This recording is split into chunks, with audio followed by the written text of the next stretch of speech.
অসমৰ ৰাইজৰ বাবে সকলো কৰিছে তেওঁ।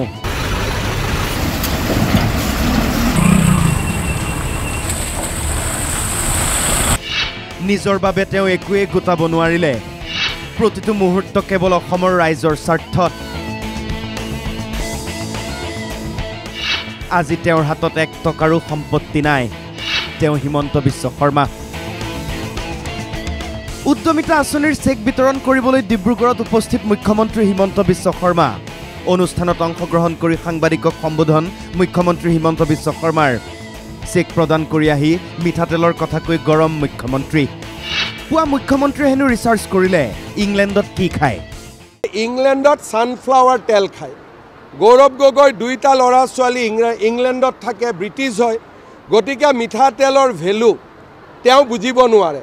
ছানফ্লাৱাৰ তেল বুলি ক'লে তেওঁ হয়তো বুজিলেহেঁতেন। গতিকে কংগ্ৰেছৰ মানুহে এতিয়া ইংৰাজ শাসনক পৰাজিত কৰা পাৰ্টিটোৱে এতিয়া ইংৰাজী শাসনৰ তলতহে যাব আৰম্ভ কৰিছে, যিটো এটা হাঁহি উঠাও কথা আৰু দুখ লগাও কথা। সঁচাই হাঁহি উঠা কথাই। বিৰোধীয়ে অভিযোগ কৰিছে মুখ্যমন্ত্ৰীয়ে হেনো জুবিন গাৰ্গৰ মৃত্যুক লৈ ৰাজনীতি কৰিছে। মুখ্যমন্ত্ৰীৰ আক্ৰমণ কংগ্ৰেছক। কংগ্ৰেছ এতিয়া ন্যায়ৰ পক্ষতে নাই।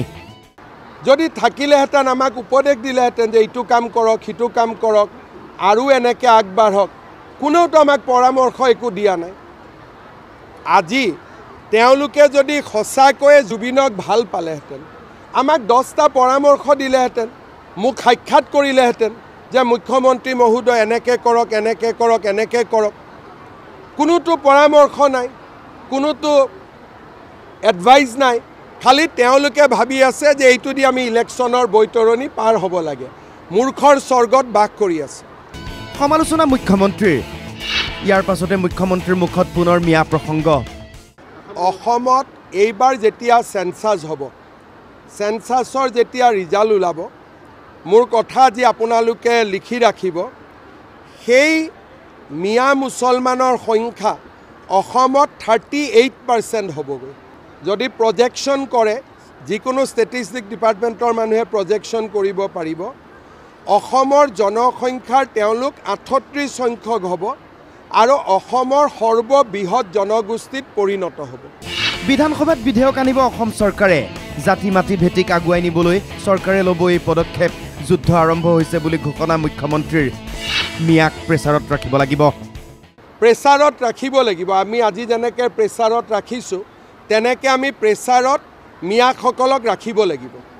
যদি আমি প্ৰেছাৰত ৰাখিব পাৰোঁ, তেতিয়াহ'লে এটা সময়ত ই ঠিক হ'ব। মুখ্যমন্ত্ৰীৰ ঘোষণা, পুনৰ চলিব উচ্ছেদ। গোৱালপাৰা বিহালীত দিয়া হৈছে জাননী। আজিও গোৱালপাৰাতো নটিচ দি আছে, বিহালীতো নটিচ দি আছে। আমি কোনো কাম কাৰো কাৰণে ৰখাই নথওঁ। আমি একেলগে আমি সমান্তৰালভাৱে সকলো কাম আমি আগবঢ়াই গৈ থাকোঁ।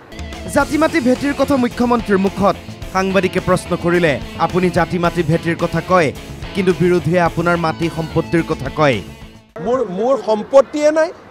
বাইদেউৰ কথাও কয়। বাইদেউৱেতো কাম কৰি খায় ন, চুৰ কৰিতো নাখায়। সাংবাদিকৰ ওপৰত খং মুখ্যমন্ত্ৰীৰ। পুনৰ মালিকৰ কথা। আপুনি কোন পেপাৰৰ? আপোনাৰ মালিকৰ কেনেকৈ ইমান টকা পইচা হৈছে? কাম কৰিয়ে হৈছেতো নে হোৱা নাই? চাহেৱালাৰ যিমান টকা আছে পৃথিৱীত কাৰ ইমান টকা আছে? গতিকে আপুনি এজন সাংবাদিকত কাম কৰে, যোনে বেলেগ ব্যৱসায়ো কৰে। তো ইয়াতে যদি ভাল কৰি কোনোবাই কাম কৰি খায়, তাত কাৰ আপত্তি আছে? ডিব্ৰুগড়লৈ অহাৰ পাছত কষ্ট কৰিহে যেনে তেনে ওলাই যায় মুখ্যমন্ত্ৰী। মই বৰ বেলেগ ধৰণৰ মানুহ, ক'লে মুখ্যমন্ত্ৰীয়ে। মোৰতো কোনো এটকাও সম্পত্তি নাই, দৰমহাৰ বাদে মোৰ একোৱে নাই। এটা বেলেগ ধৰণৰ মানুহ হয়।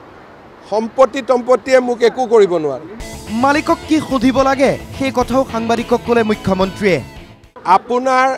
আপোনাৰ মালিকে কেনেকৈ নাৰ্ছিং হোমত দুখীয়া মানুহক শোষণ কৰে, সেই কথাটো আপুনি সুধি ল'ব। তাকে কৈছোঁ, মোৰ কাম নহয় এইটো। ৰাইজে, মই যেতিয়া ডিব্ৰুগড়ত আহোঁ, তেতিয়া ৰাইজে মোক এটাই কথা কয় যে চাহেৱালাক কণ্ট্ৰল কৰিব লাগে। সাংবাদিকেও ক'লে, আপুনি মুখ্যমন্ত্ৰী, আপুনি কণ্ট্ৰল কৰিব পাৰিব। পাৰিম আকৌ, পাৰাটোতো পাৰিমেই, কৰিমেই, কৰাতে আছোঁ।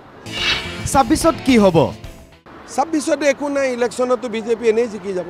মই 100 শব্দ নকওঁ, কিন্তু বিজেপিৰ গভৰ্ণমেণ্ট 100% এনেই হৈ যাব, ইয়াত কোনো একো বাকীয়ে নাই, কোনো কথাই নাই, এনেই হৈ যাব চৰকাৰ। এতিয়া ডিব্ৰুগড়তে প্ৰশান্ত ফুকনক কোনে হৰুৱাব? কোনোতো কেণ্ডিডেটে নাই। গতিকে আমাৰ কাৰণে ইলেকশ্যনটো ইমান ডাঙৰ ইছ্যু নহয়। সেই খং উঠা সাংবাদিকজনেই পুনৰ প্ৰশ্ন কৰিলে, ছাৰ জনজাতিকৰণৰ কথা কিবা ক'ব নেকি? জনজাতিকৰণৰ ক্ষেত্ৰতো আমি কথা পাতি আছোঁ। আপুনি তেৰা প্ৰশ্নবিলাকে কৰি থাকে। যোৱাকালিও ক'লোঁ জনজাতিকৰণত আমাৰ সমৰ্থন আছে। এইবিলাক মোৰ লগত বাবা এপ্লাই নকৰিব, আমি বহুত অভিজ্ঞ মানুহ। কোনে কি বাবা চাওক, কোনে কি কাৰণত প্ৰশ্ন সোধে মই বুজি পাওঁ নহয়, অভিজ্ঞতা হৈ গ'ল। এইটো হ'ব, আপুনি হ'ব, এজন সাংবাদিকে এটাই প্ৰশ্ন কৰে। আপুনি যিটো কৰি আছে এইটো মোৰ লগত নোৱাৰিব। বহুত দিন হ'ল নহয়, 25 বছৰ হৈ গ'ল। 25 বছৰৰ অভিজ্ঞতা সকলো আছিল মুখ্যমন্ত্ৰীৰ এই সম্বোধনত। মুখ্যমন্ত্ৰী, সাংবাদিক, বাইদেউ, জাতি, মাটি, ভেটি, আঁচনি, নিৰ্বাচন, কংগ্ৰেছ, গৌৰৱ, ডিব্ৰুগড়, ইংলেণ্ড। সাংবাদিকৰ প্ৰশ্ন, মুখ্যমন্ত্ৰীৰ খং, সকলো আছিল। যাওঁতেও মুখ্যমন্ত্ৰীয়ে কৈ গ'ল, মোৰ লগত এইটো নহয়, মোৰ লগত নহয়, মোৰ লগত নহয়। ভিডিঅ' জাৰ্নেলিষ্ট দিলীপ আৰু দীনেশৰ সৈতে ডিব্ৰুগড়ৰ পৰা হিৰণ্য কৌশিক বৰা, NKTV+।